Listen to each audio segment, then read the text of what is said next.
Isa sa mga lead vocalist ng bandang Aegis na si Juliet Sunot, nilinaw na wala siyang inilabas na pahayag laban sa kanyang kapatid na si Mercy Sunot.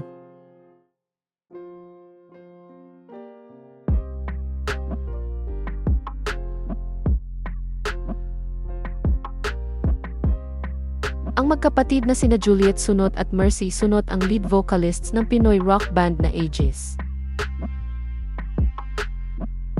Matatanda ang pumanaw na si Mercy sa Amerika noong gabi ng November 17, 2024 dahil sa lung at breast cancer.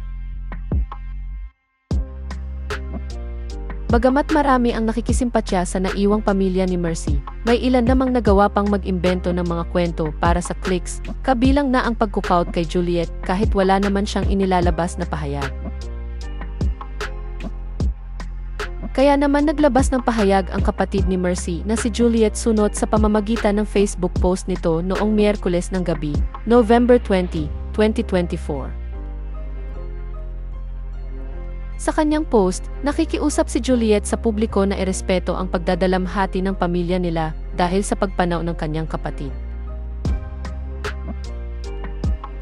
Nilinaw rin niya na hindi siya nakipag-ugnayan sa sinuman para sa interviews at wala rin siyang inilabas na mga pahayag laban sa kanyang kapatid. Nananawagan din si Juliet sa publiko na tigilan na ang pagpapakalat ng malisyosong akusasyon laban sa kapatid niya. Nauna nang naglabas ng pahayag ang Aegis sa pamamagitan ng Facebook post nito, kung saan pinabulaanan ng banda ang mga maling impormasyon tungkol kay Mercy.